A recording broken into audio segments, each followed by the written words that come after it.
यहाँ से हमने स्टार्ट लिया था। हमारी एक हफ्ता मेरे ख्याल में आपको आवाज़ नहीं पहुँच रही थी, मैं दोबारा इसको रिपीट कर देता हूँ।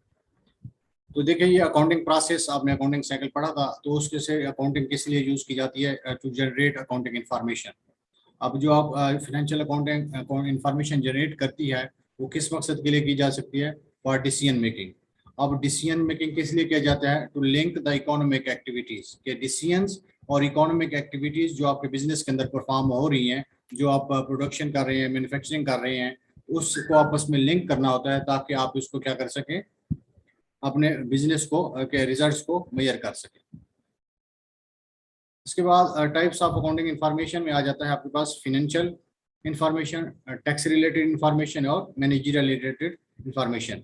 तो फिनेंशियल इंफॉर्मेशन के अंदर आपको जो इंफॉर्मेशन प्रोवाइड की जाएगी वो आपके एक्सपेंसेस से रिलेटेड होगी, वो आपकी रेवेन्यू से रिलेटेड होगी, वो आपकी प्रॉफिट्स एंड लॉस के रिलेटेड होगी, और वो एसेट्स एंड लायबिलिटीज और जो स्टॉक होल्डर इक्विटी है उससे रिलेटेड आपको इन्फॉर्मेशन प्रोवाइड की जाएगी।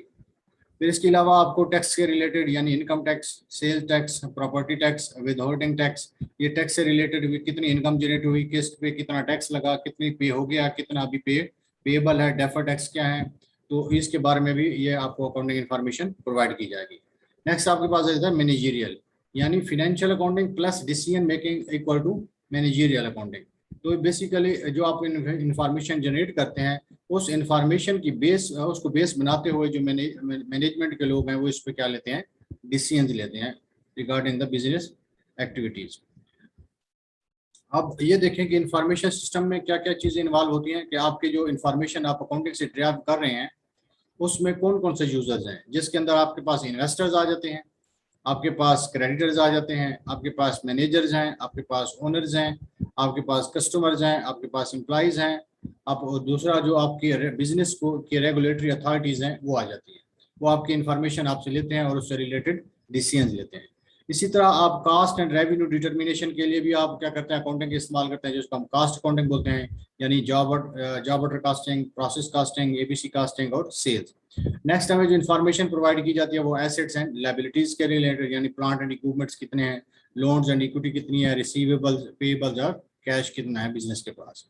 नेक्स्ट आपके पास हमें इन्फॉर्मेशन जो बिजनेस से ड्राइव करते हैं वो कैश फ्लो इन्फॉर्मेशन, यानी कैश इनफ्लो और कैश आउटफ्लो। तो कैश फ्लो स्टेटमेंट्स को 3 पार्ट्स में डिवाइड किया जाता है, जिनमें से फर्स्ट पार्ट कहलाता है income from operating operation, income from financing और इनकम फ्रॉम इन्वेस्टिंग एक्टिविटीज। तो इनका फिर नेट इफेक्ट चेक किया जाता है कि ओवरऑल ईयर के अंदर कैश इनफ्लो ज़्यादा रहा या कैश आउटफ्लो ज़्यादा रहा। अब ये जो हम इंफॉर्मेशन ड्राइव कर रहे हैं, अब इससे हम क्या कहाँ पे सपोर्ट होती है डिसीजन मेकिंग में? यानी कॉस्ट वॉल्यूम प्रॉफिट एनालिसिस के अंदर हम इसको यूज कर सकते हैं।